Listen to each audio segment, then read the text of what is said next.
हमारी आत्मा ये चारों गति के अंदर जाकर के आई है। नरक में भी जाकर के आई है, तिर्यंच योनि में भी जाकर के आई है, और देवगति में भी जाकर के आई। देवगति के अंदर एकांत सुख,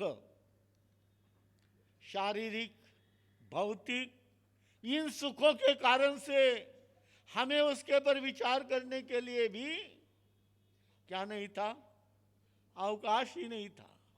कभी इसके बारे में हम सोचे भी नहीं है। तिर्यंच योनि के अंदर पराधीनता है, वहां पर भी कोई सोचा नहीं जा सकता है। साथ ही साथ नरक के अंदर एकांत दुख ही दुख है। परंतु मनुष्य योनि के अंदर आने के बाद में हमें सहज ही क्या मिल गई है, बुद्धि मिल गई है। हमारे पास में समझ आ गई है कि भाई हम मनुष्य योनि के अंदर आए, किसके लिए आए हैं? संसार बढ़ाने के लिए आए हैं या संसार को घटाने के लिए आए? क्या विचार करना है? बढ़ाना है, बढ़ाना है या घटाना है? भाई साहब कह रहे हैं घटाना है। बहुत अच्छा है। घटाने की भावना यदि हमारे पास में आ गई तो हम संसार के अंदर इसी तरह से रुल जाएंगे, भटक जाएंगे। हाँ, क्या करते जा रहे हैं हम लोग? इसी के अंदर फंसे जा रहे हैं, और फंसते फंसते हम क्या हो गए, इतने कीचड़ के अंदर फंस गए हैं, अभी हमको निकलना भी मुश्किल हो गया है। प्रत्येक व्यक्ति को चिंतन करना है। संसार का यदि मनुष्य चिंतन करने लग जाए कि कौन है किसी का, क्या विचार करना है? कौन किसी का है? हमारे ये आत्मा ने आज अभी अभी आपने सुना, नशा जाई नशा जोनी न तत्थानम न तम कुलम। ऐसा कोई कुल नहीं है, ऐसा कोई स्थान नहीं है, ऐसी कोई जगह नहीं है, ऐसी कोई योनि नहीं है जिस योनि के अंदर हमारी आत्मा जाकर के नहीं आई है। सब जगह जाकर के जब आई है, वहां पर हमने संसार के बारे में कहीं भी चिंतन नहीं किया है। यहां आकर के भी हमने यदि संसार का चिंतन नहीं किया, नश्वरता के बारे में सोचा नहीं है, फिर वही बात होने वाली है। फिर यानी पुनः जन्म मरण बढ़ने ही वाले हैं, घटने वाले नहीं है। मैं कह रहा था कि आप अंत जरूर कर सकते हैं संसार का। क्या कर सकते हैं? संसार का अंत जरूर कर सकते हैं। आज तक जितनी भी आत्माएं सिद्ध बुद्ध मुक्त हो गई है, वे संसार से अलग हो गई है, वे जन्म मरण से मुक्त हो गई है। हमें भी यही विचार करना है, यही चिंतन करना है, हम यहाँ पर किस लिए आए हैं। नहीं तो बाद में हमें पश्चाताप करना पड़ेगा। एक बार भी हमारे हाथ से मनुष्य योनि चली गई, यह अनमोल देह हमें मिल गया है, ऐसा अनमोल शरीर मिल गया है, ऐसा चिंतन करने का अवसर भी अनमोल मिल गया है। अरे आप कितने भाग्यशाली हो कि आपको आर्य क्षेत्र में जन्म मिल गया है। आर्य क्षेत्र के साथ ही साथ आपको पांचों इंद्रियां भी प्राप्त हो गई है। साथ ही साथ हमें ग्रंथ यानी धर्म शास्त्र कह दो या हमें वितराग की वाणी सुनने का एक अवसर भी प्राप्त हो गया है। ऐसे समय में हमें ज्ञान देने वाले भी युवाचार्य श्री जी सरीखे यहाँ पर पहुँच गए हैं, और यहाँ आकर के भी हम जागे नहीं, हम ऐसे सुप्त अवस्था में पड़े रहे तो क्या हो जाएगा? फिर वही पुनरपि जननम पुनरपि मरणम, वह पुनः जन्म लेना पुनः मरना, यही आत्मा हमारे साथ में चलेगी। इसीलिए प्रत्येक व्यक्ति को चाहिए कि हमें क्या करना है। जब आगम यहाँ पर लग रहा है, यानी आचारांग सूत्र जो हमारा यानी श्रेष्ठ सूत्र हमारे सामने है, और उसका भी अर्थ कितने अच्छे ढंग से करने वाले व्यक्ति आपको मिल गए हैं। इतना सुंदर अर्थ आपको कहीं पर भी मिलेगा नहीं है। मैं आपको दावे के साथ कह सकता हूँ, इतनी सुंदर बातें आपको कहने वाले और कहीं पर भी मिलेंगे ऐसा मुझे नहीं लगता है। तो आप लोगों का ये तो परम सौभाग्य है कि हमें क्या करना है, आगम सूत्र सुन करके उसके अंदर हमें जीवन को उसके अनुरूप ढालने का हमें प्रयास करना है। यह संसार तो नश्वर है, एक दिन इस संसार को छोड़ करके हमें जाना पड़ेगा। यह भौतिक पदार्थ हमें क्या है, भले ही यहाँ संसार हमारे साथ में चलता रहता है, परंतु जो संसार की बारे में चिंतन करता है, मनुष्य योनि हमें मिल गई है। अरे ये योनि यदि हमारे हाथ से चली गई तो क्या पुनः बार बार मिलेगी? पुनः ऐसा अवसर आने वाला है। कभी कभी मैं बचपन के अंदर एक कहानी कहता था, वह कहानी अभी मुझे याद आई। कहते एक गड़ियारा रोज अपने भेड़ों को लेकर के जंगलों में जाता था, और जाते जाते उसको एक चमकता हुआ पत्थर मिल गया। सोचने लग गया ये बहुत सुंदर है, यह यदि मैं किसी यानी बच्चे के गले में डाल दूंगा तो क्या हो जाएगा, बड़ा सुंदर लगने लग जाएगा। और उसने क्या कर दिया है, उस रस्सी में बो करके पिरो करके क्या कर दिया है, उस गडरे के गले में डाल दिया है। डाल करके वह रास्ते से जा रहा था, चलते चलते एक वणिक ने देख लिया, एक बनिया ने देख लिया, अरे ये तो बहुत सुंदर पत्थर यह क्या है लेकर के जा रहा है। अरे यह पत्थर यदि मुझे मिल गया तो मैं अपने तकड़ी में लगा दूंगा, यानी तराजू में लगा दूंगा। उसने उसको बुलाया और इतना इतना गुड़ दिया, प्रलोभन दे करके उसने क्या कर लिया है, वह गुड़ के खड़े में ही एक सुंदर यानी बड़ा मूल्यवान ऐसा हीरा खरीद लिया।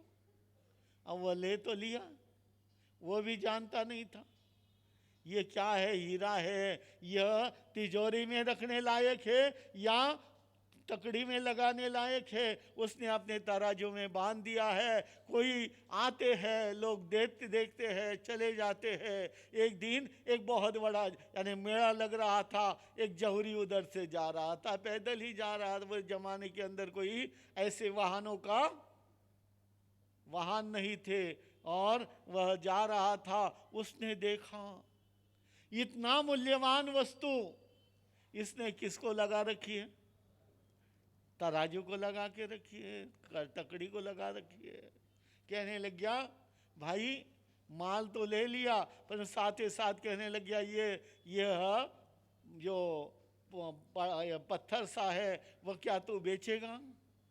वो कहने लग गया यदि पैसे आए तो बेच दूंगा, मुझे और क्या चाहिए, पैसे ही चाहिए है। कितने पैसे लेंगे? वह कहता 5 रुपया लूँगा।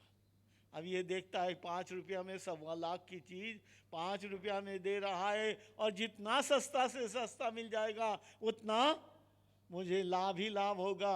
वह कहता है ले 1 रुपया ले ले, 1.25 ले ले। ऐसे करते करते 4:45 तक पहुंच गया। सोचने लग गया कब से है तेरे पास? वर्षों से है यहाँ पर मेरे पास में, इसको कौन लेने के लिए आता है?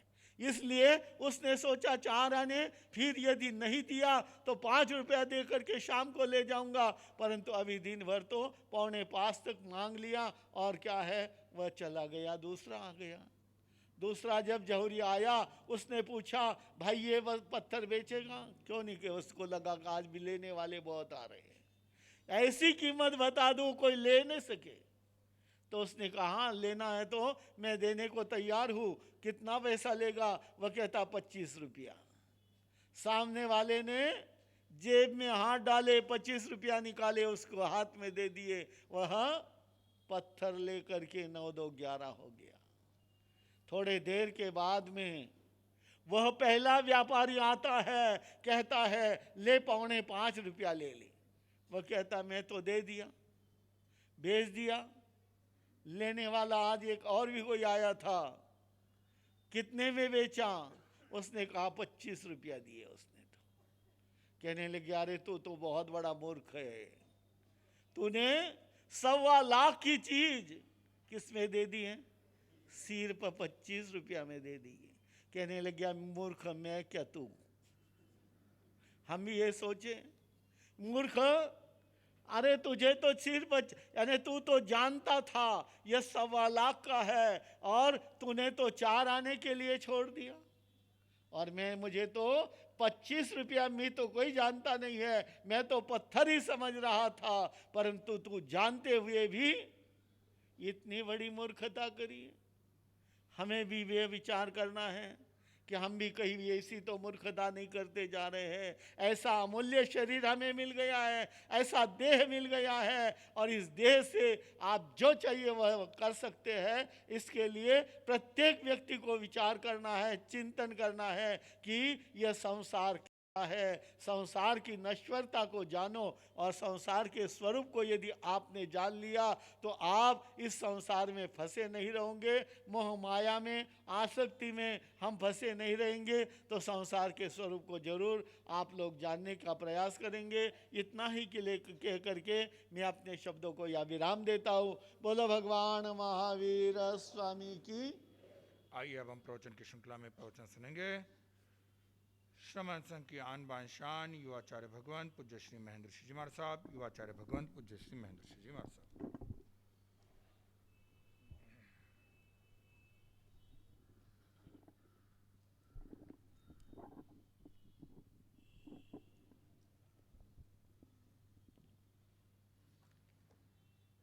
पीठ गर्दन सीधी, आंखें बंद, मन वचन काया शांत, शरीर शांत, वातावरण शांत, हर दिशा हर किनारा शांत शांत शांत।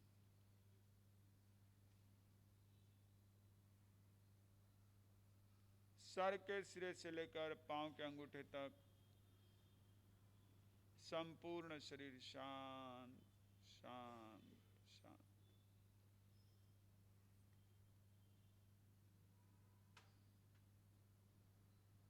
अनुभव करें इस 3.5 हाथ के शरीर में मैं आत्मा हूं, देह में हूं, लेकिन देह से भिन्न हूं।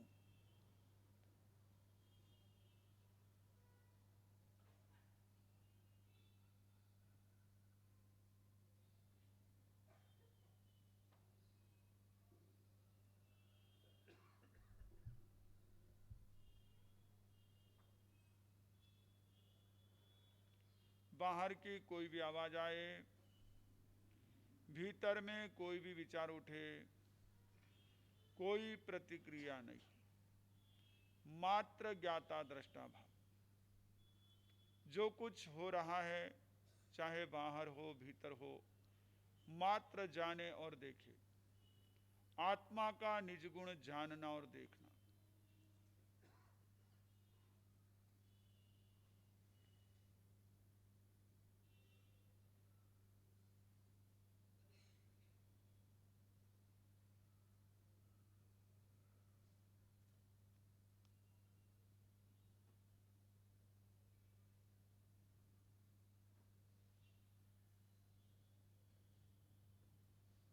शरीर के कण कण में, रोए रोए में, खून के कतरे कतरे में आत्म प्रदेश विद्यमान है।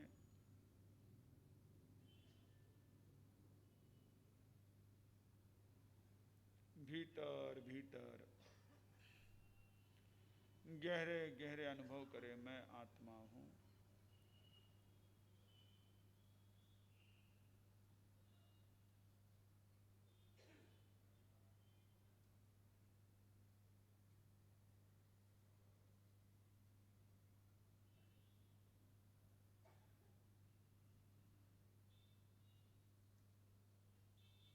ज्ञान किताबों में नहीं आत्मा में है, सुख वस्तुओं में नहीं आत्मा में है, शक्ति भोजन में नहीं आत्मा में है। अनंत ज्ञान अनंत दर्शन, अनंत शक्ति, अनंत सुख से संपन्न मैं आत्मा हूं।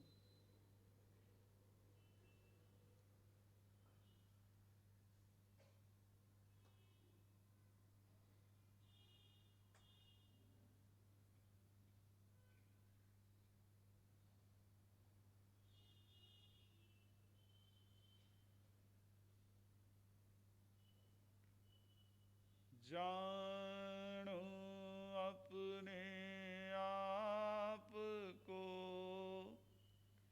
देखो अपने आप, अपने को जाने बिना मीटे न भव संता।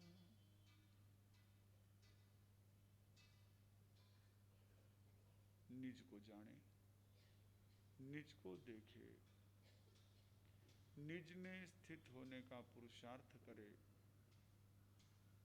यही धर्म का परम लक्ष्य है। संसार के समस्त जीवों के प्रति मैत्री भाव धारण करते हुए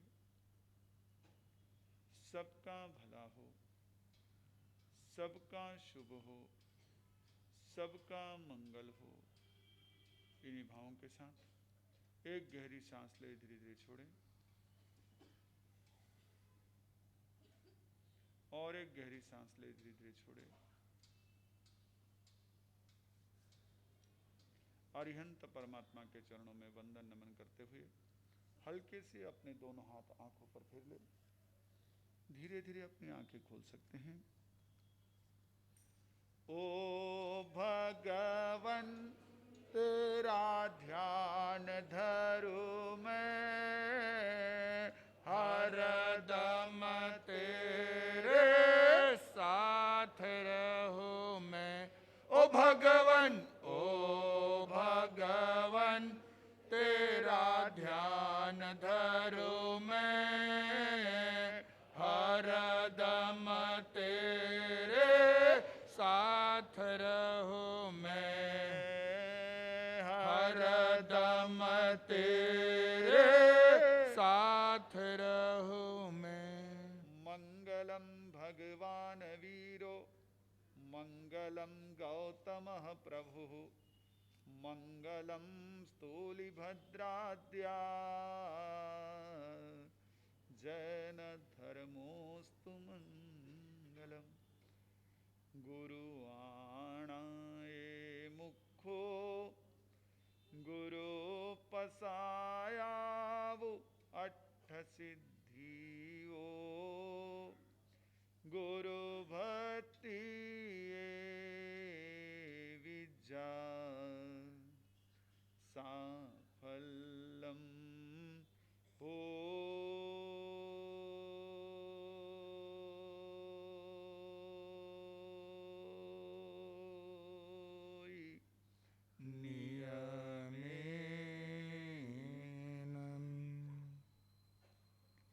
चरम तीर्थंकर शासनपति श्रमण भगवान महावीर स्वामी को वंदन नमन। परम श्रद्धेय परम उपकारी प्रातः स्मरणीय पूज्य गुरुदेव आचार्य भगवंत की पावन स्मृति को वंदन नमन। वर्तमान आचार्य सम्राट डॉक्टर श्री शिव मुनि जी महासाहब के चरण सरोजों में वंदन नमन। यहाँ विराजित परम आदरणीय परम वंदनीय महाराष्ट्र प्रवर्तक पूज्य श्री कुंदन ऋषि जी महासाहब के चरण सरोजों में वंदन नमन। स्नेही संत वृंद, समादरणीय महासाध्वी वृंद, धर्मप्रेमी बंधुओं, माता एवं बहनों, जिन वचनों का श्रवण, जिन वचनों का चिंतन, जिन वचनों का अनुकरण हमें सत्य का बोध, सत्य का साक्षात कराने में परम सहायक है, ऐसे परमपिता परमात्मा तीर्थंकर प्रभु की देशना जिनवाणी के प्रति आप सभी के भीतर में रही आस्था का हार्दिक अभिनंदन। आचारांग सूत्र के शस्त्र परिज्ञा अध्ययन में तीसरे उद्देशक में प्रभु भाव फरमाते हैं, से बेमी जहां भी अणगारे उज्जू कड़े नियाग पड़िवन्ने, अमायम कुवमाणे वियाहिए जाए सद्धाय निखंतो तमेव अणुपालिजा विजहिता विसोत्तिये पणया वीरा महावी से बेमी जहावी अणगारे। मैं ये कहता हूं कि जो भी अणगार होता है, आप छूट गए, आपको बड़ा मजा आता है। अगर आपकी छुट्टी कर दो तो सबसे ज्यादा खुश होते हैं। आपको कहो सब, लेकिन उसमें आपका नाम नहीं होना चाहिए, आपका कहीं पर उल्लेख नहीं होना चाहिए। हमारे लिए जो भी हो आप तैयार हो जाते हैं। लेकिन एक बात समझ लीजिए, आप भी कौन है? श्रमणोपासक है। जैसे चतुर्विध संघ में साधु साध्वी होते हैं, तो श्रावक होते हैं जो श्रमणोपासक होते हैं।